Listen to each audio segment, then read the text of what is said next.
Hay historias que no empiezan con un grito, ni con una imagen impactante, ni con una escena de violencia. Empiezan con un silencio que se abre paso poco a poco, que se instala en la memoria colectiva y que, con el paso de los años, se vuelve más inquietante que cualquier ruido. El caso del niño de Somosierra es uno de esos silencios, un vacío que no se ha llenado desde hace casi 4 décadas. Un nombre, Juan Pedro Martínez Gómez, que todavía hoy flota en el aire como una pregunta sin respuesta.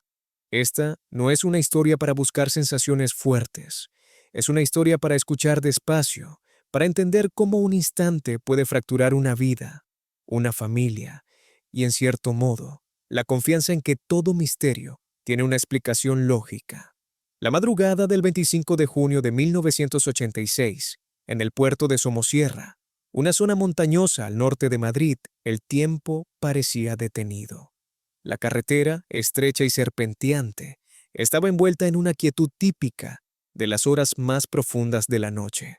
A esa hora, el tráfico era escaso, casi inexistente.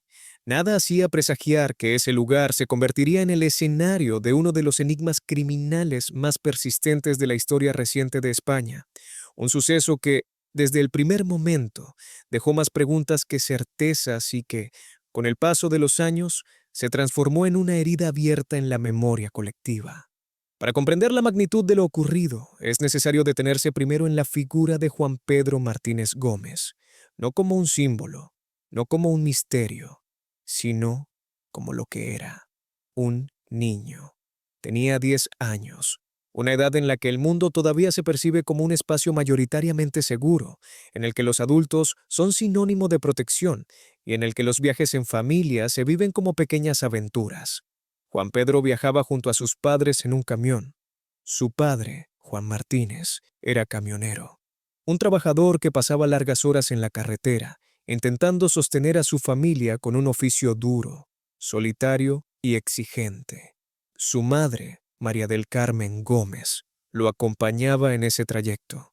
Era una familia humilde, sin antecedentes, sin historias oscuras conocidas. Una familia que, como tantas otras, simplemente estaba siguiendo el curso normal de su vida. El viaje tenía un destino concreto. Transportaban mercancía, bidones, cuyo contenido exacto sería motivo de debate y sospecha más adelante. En ese momento, sin embargo, para Juan Pedro, lo importante no era la carga ni el trayecto. Era estar con sus padres, compartir ese espacio reducido de la cabina, escuchar conversaciones de adultos que a veces no se entienden del todo, mirar por la ventana cómo la noche se deslizaba por la carretera. No hay indicios de miedo, no hay señales de conflicto previo. Todo parecía transcurrir dentro de la normalidad. El accidente ocurrió en una curva pronunciada del puerto de Somosierra. El camión perdió el control y se precipitó por un desnivel.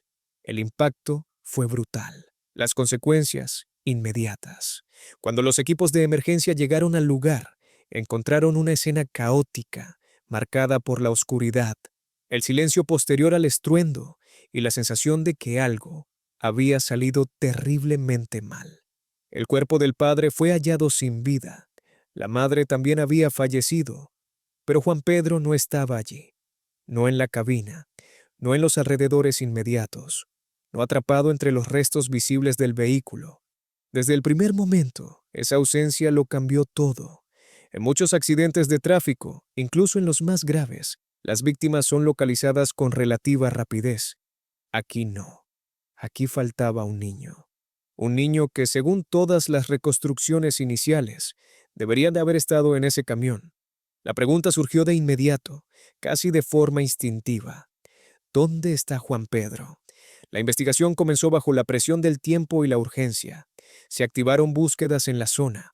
Se rastrearon los alrededores, los barrancos, el monte. Se utilizaron perros. Se peinó el terreno una y otra vez. La lógica indicaba que, si el niño había salido despedido del vehículo, su cuerpo debía encontrarse en algún punto cercano. Pero el terreno, aunque complicado, no era infinito.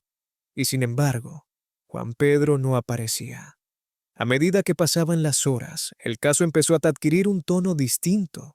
Ya no se trataba solo de un accidente. La desaparición introducía una variable inquietante. Las hipótesis comenzaron a multiplicarse. Algunas apuntaban a un error en las primeras búsquedas. Otras sugerían que el niño podría haber sobrevivido al impacto y haberse desorientado internándose en el monte. Pero el paso del tiempo hacía que estas teorías perdieran fuerza. Un niño de 10 años, solo, herido, en plena noche, en una zona montañosa, difícilmente habría podido alejarse tanto sin dejar rastro. Fue entonces cuando surgieron las primeras sospechas más profundas. El contenido del camión empezó a ser objeto de atención. Se habló de bidones con productos químicos. Se insinuó la posibilidad de que se tratara de materiales peligrosos, incluso tóxicos. En la España de los años 80, el transporte y la gestión de ciertos residuos no siempre estaban sometidos a los controles que hoy se considerarían indispensables. La idea de que ese camión pudiera transportar algo ilegal o comprometedor comenzó a circular, primero como un rumor, luego como una línea de investigación no oficial. En ese contexto, la figura de Juan Pedro adquirió un peso simbólico aún mayor. Ya no era solo un niño desaparecido, era potencialmente un testigo. Y esa posibilidad, aunque nunca demostrada, abrió la puerta a las hipótesis más inquietantes. ¿Y si alguien se llevó al niño? ¿Y si su desaparición no fue consecuencia directa del accidente, sino de lo que el accidente reveló? Es importante detenerse aquí y aclarar algo. Muchas de estas teorías nunca fueron confirmadas. Algunas se basaban en testimonios contradictorios, otras en interpretaciones posteriores de hechos confusos. Pero en los casos sin resolver, la falta de respuestas claras actúa como un terreno fértil para la especulación. Y cuando se mezcla con la muerte de 2 adultos y la desaparición de un niño, el impacto emocional es enorme. La investigación oficial avanzó entre dificultades. Los informes forenses confirmaron las causas del fallecimiento de los padres. El camión fue analizado. Se revisaron los documentos de la carga. Se interrogó a testigos que afirmaron haber visto movimientos extraños en la zona después del accidente. Algunos hablaron de otros vehículos, otros de luces en la noche. Con el paso del tiempo, muchos de esos testimonios se revelaron imprecisos, influenciados por la propia difusión del caso. La memoria humana es frágil, y cuando un suceso adquiere notoriedad, los recuerdos tienden a reconfigurarse. Aún así, hubo elementos que nunca terminaron de encajar. La ausencia total de restos del niño, la falta de señales claras de que hubiera sido arrastrado por el impacto, la imposibilidad de reconstruir con certeza sus últimos minutos. Todo eso mantuvo el caso abierto, al menos en el plano simbólico, porque aunque administrativamente se agotaran las líneas de investigación, en la conciencia pública el misterio seguía vivo. Con el paso de los años, el caso del niño de Somosierra se convirtió en una referencia casi obligada cuando se hablaba de desapariciones sin resolver en España. Apareció en reportajes, en documentales, en debates. Cada cierto tiempo, una nueva teoría parecía reavivar el interés. Algunas apuntaban a redes de tráfico ilegal, otras a encubrimientos institucionales.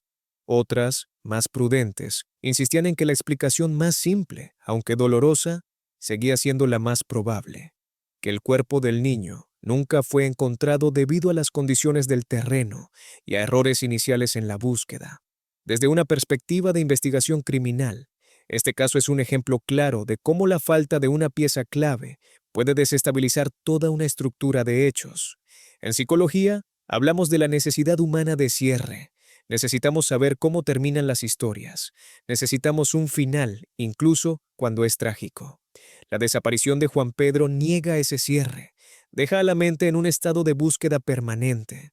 También es importante analizar el impacto emocional en quienes participaron indirectamente en el caso. Los investigadores, los rescatistas, los periodistas. Muchos de ellos han hablado, años después, de la sensación de frustración, de la impresión de que algo se les escapó. En el ámbito del true crime, a veces se olvida que detrás de cada expediente hay personas que cargan con la duda de no haber hecho lo suficiente, incluso cuando hicieron todo lo que estaba en sus manos. Desde el punto de vista psicológico, las teorías más extremas suelen surgir cuando la realidad resulta insoportable. Aceptar que un niño murió y que su cuerpo nunca fue recuperado es una idea difícil de asimilar. La mente busca alternativas, busca responsables, busca narrativas en las que el caos tenga un sentido. No es casual que muchas hipótesis incluyan figuras oscuras, conspiraciones o secretos de Estado. Son intentos de darle forma a lo incomprensible. Sin embargo, también existe otra lectura, más silenciosa y quizá más humana, la de una familia que salió una noche por la carretera y nunca llegó a su destino, la de un niño cuyo recuerdo quedó suspendido en el tiempo, la de una sociedad que, al no encontrar respuestas, transformó una tragedia en un misterio. El caso de Juan Pedro Martínez Gómez nos obliga a reflexionar sobre los límites de la investigación, sobre la fragilidad de la verdad cuando faltan pruebas concluyentes. Nos recuerda que no todos los enigmas se resuelven y que aprender a convivir con la incertidumbre es una de las tareas más difíciles tanto para la justicia como para la psicología humana. Hoy, cuando se menciona el nombre del niño de Somosierra, no debería hacerse desde el sensacionalismo ni desde la búsqueda de teorías impactantes.